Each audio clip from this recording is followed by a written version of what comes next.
गुजरात में लागू किया गया यूसीसी मतलब समान नागरिक संहिता। अब ये समान नागरिक संहिता क्या है, इसका महत्व क्या है और ये भारतीय संविधान में किस आर्टिकल्स में दिया गया है, इसके प्रमुख बिंदुओं पर आज हम चर्चा करते हैं। तो वह ये है कि गुजरात सरकार के द्वारा हाल ही में मार्च 2026 में समान नागरिक संहिता को लागू किया गया है। ये समान नागरिक संहिता लागू करने वाला दूसरा स्टेट है। इसके पहले उत्तराखंड ने जो है 2024 में इसे लागू किया था, लेकिन पुर्तगालियों के टाइम पर सबसे पहले जो है वो गोवा में समान नागरिक संहिता लागू की जा चुकी है। ठीक है, और यूसीसी जब नियम आया, समान नागरिक संहिता जब नियम आया, उसके तहत लागू किया जाने वाला पहला स्टेट आपका उत्तराखंड है और दूसरा जो स्टेट है वो आपका गुजरात है। अब ये समान नागरिक संहिता होता क्या है और किन पर लागू होता है और इसका महत्व क्या है ना, इसको देखते हैं। तो ये सभी धर्म की जो विवाह पद्धति है ना, चाहे वो शादी हो, चाहे वो किसी लेडीज का अगर तलाक हो गया हो, उत्तराधिकारी से संबंधित और लिव इन रिलेशन से संबंधित जो है सभी चीजों पर ये समान नागरिक संहिता लागू होती है। अब समान नागरिक संहिता कैसे लागू होगी इसके बारे में हम चर्चा करते हैं। तो जो समान नागरिक संहिता है वह ये कि जब मतलब एक शाहबानो केस आया था, एक मूवी भी बनी है ना, हक वाली।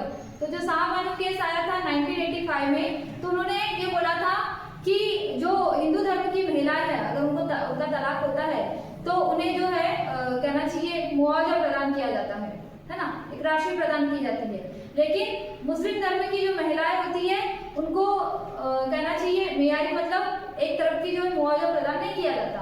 तो उन्होंने यही मतलब रीजन दिया था शाहबानो केस में कि जो मुस्लिम लॉ है और जो हिंदू लॉ है ना, वो अलग अलग है। जो मुस्लिम लॉ है वो संविधान में वर्णित नहीं है और जो हिंदुत्व का जो लॉ है वो संविधान में वर्णित है, क्योंकि B.R. अम्बेडकर जी ने जो है 1995 में जो हिंदू बिल कोड लेके आए थे, उन्होंने ये बोला था कि जो हिंदू धर्म की जो महिलाएं हैं तलाक के बाद उनको मुआवजा मिलना चाहिए। फिर उन्होंने यही बात बोली थी कि अगर बेटा नहीं है तो वो रहता है कि जो संपत्ति है उसमें पूरा बेटे का अधिकार होता है। तो उसी नियम के तहत 1955 में लेके आया गया था, उसी नियम के तहत महिलाओं को भी पिता की संपत्ति में जो है अधिकार प्रदान किया गया।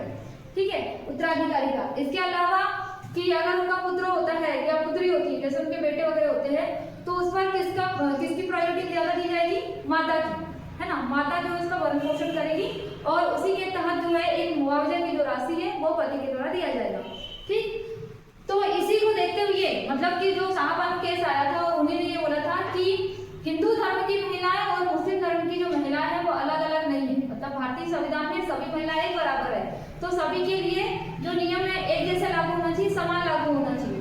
ठीक है, तो इसी को देखते हुए गुजरात सरकार ने अभी समान नागरिक संहिता जो है लागू की गई है ना।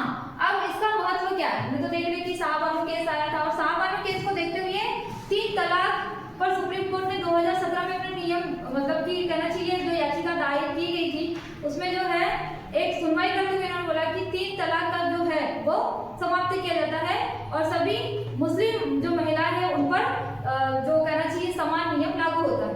ठीक है, चाहे वो हिंदू धर्म की हो चाहे वो भारतीय मुसलमान महिलाएं हो।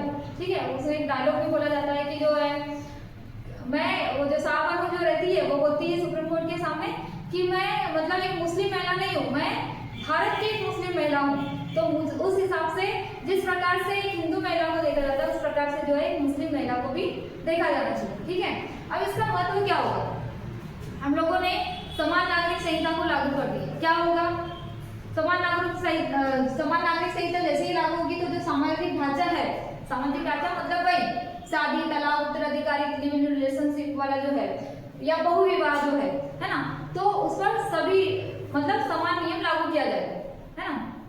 दूसरा कि एक व्यक्ति एक से अधिक जो है मतलब कहना चाहिए विवाह कर सकता है, तो ये बहुविवाह को क्या लगेगा, रोक लगाएगा। अगर पत्नी आपकी जीवित है आप उसके रहते हुए विवाह नहीं कर सकते। ठीक है, तो कुल मिला के ये बहुविवाह को रोक लगाएगा। इस बहुविवाह को रोक लगाने के लिए इसलिए तो सबसे पहले उत्तराखंड सरकार ने जो है समान नागरिक संहिता को लागू किया गया था। वहाँ की जो जनजातीय इलाके हैं वहां पर जो है एक व्यक्ति कम से कम 5 से 10 महिलाओं के साथ शादी कर सकता है। ठीक है, तो ये बहुविवाह को रोक लगाया गया था।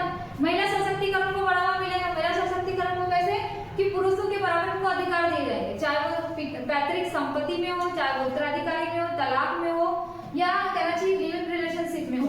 ठीक है, तीसरा ये, चौथा ये कि राष्ट्रीय बढ़ेगी, है ना। धर्मनिरपेक्ष राज्य की जो हम अवधारणा रख रहे हैं उसमें इसको मजबूती प्रदान की जाएगी, ठीक है।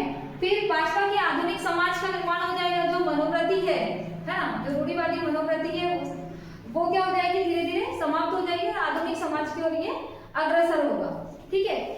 अब बात करते हैं कि जो समान नागरिक संहिता है वो भारतीय संविधान, क्योंकि क्वेश्चन यही पूछा जाएगा कि समान नागरिक संहिता को लागू करने वाला जो दूसरा स्टेट है ये भारतीय संविधान में किस भाग में और कहना चाहिए किस अनुच्छेद में वर्णित है। तो ये जो कहना चाहिए समान नागरिक संहिता है भाग 4 राज्य के विधि निर्देशक तत्व आर्टिकल 44 में जो है ये वर्णित है, ठीक है।